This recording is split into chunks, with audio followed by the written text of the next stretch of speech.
This video is the second in the series on the rise of solar cells. In the first video, we discussed how solar cells gained importance after the oil crisis of 1973 and 1979, how the concerns regarding global warming and when we run out of fossil fuels encouraged research in solar technology.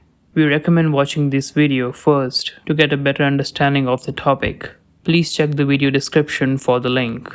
This video takes the discussion ahead towards understanding why solar cells received investments for research into improving efficiency and bringing down the costs, and the reasons behind the industrial scale adoption of solar cells. Research into solar cells for electricity generation became prominent when the US National Science Foundation funded the development of solar power for ground electrical systems after their immense success in the space industry.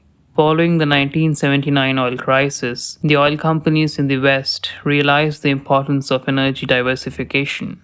They utilized high profits from selling oil to invest in solar sector, and for decades, these companies were the largest producer of solar electricity. This led to increased research in solar cells, improving efficiency and lower production costs. By the early 2000s, the semiconductor companies began using large silicon bulbs, which made the old equipment inexpensive. This made traditional solar cells affordable and at the same time create newer cells that were 25% larger in diameter. These large solar cells had better efficiencies, resulting in a shift in international energy politics. Solar cells became a reliable option for clean energy in the international climate summits. In the COP26, various countries promised to adopt carbon-neutral forms of energy and announced their expected timelines. The US and the European Union plan to be the first to reach 0% greenhouse gas emissions by 2050.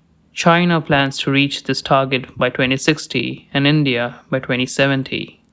These promises required governments to revise policies that drive the economy towards renewable energy. Various economic benefits, including tax credits, up to 100% tax waivers on profits from solar sector, were given to citizens and businesses for investing in solar power. This encouraged solar infrastructure development on a residential, utility, and commercial scale. Government policies attracted a large number of public and private investors into the solar power business. Strong investments increased production volumes that decreased solar module prices. As a result, solar energy production increased over 15 times since 2009. Investments in solar energy were led by China with $83 billion, followed by the US with $55 billion, and Japan being the third with $16.5 billion. Before we move ahead, if you loved this video, please click the like button and subscribe the channel if you haven't already.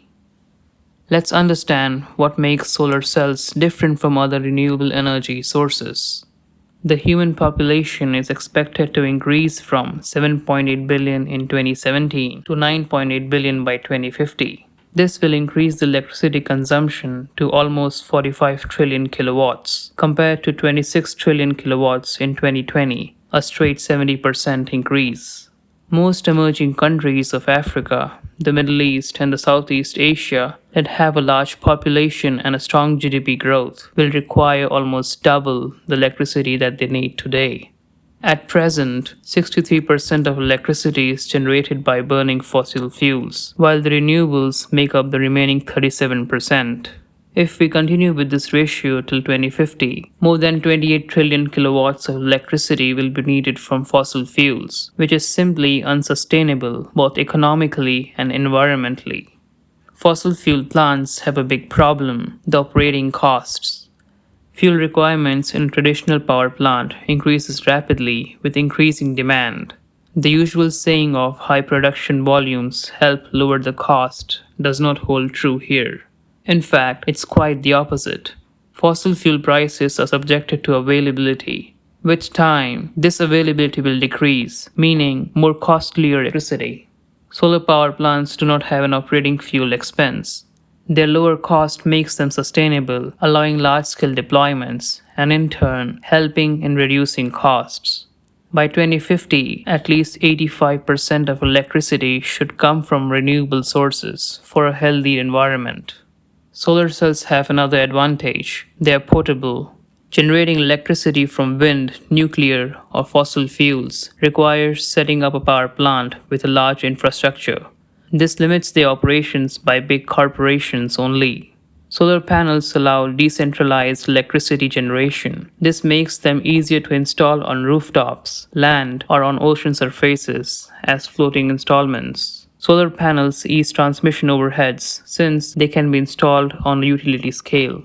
On the industrial scale, in 2020, China produced the highest solar electricity with 254,000 megawatts, which is greater than the next two combined. But this makes up only 6% of the total requirement due to its massive manufacturing industry. The European Union and the US take up the next positions with 152,000 and 75,000 megawatts due to their massive shift to green energy. Large-scale installments of solar power plants work as replacements for non-renewable ones. Such plants require thousands of solar modules to set up, increasing the production of solar cells, which again decreases solar module prices. And that's about the journey of solar cells from being used mostly in the space industry to industrial electricity generation. Do not forget to subscribe the channel to receive awesome videos like this and click the like button.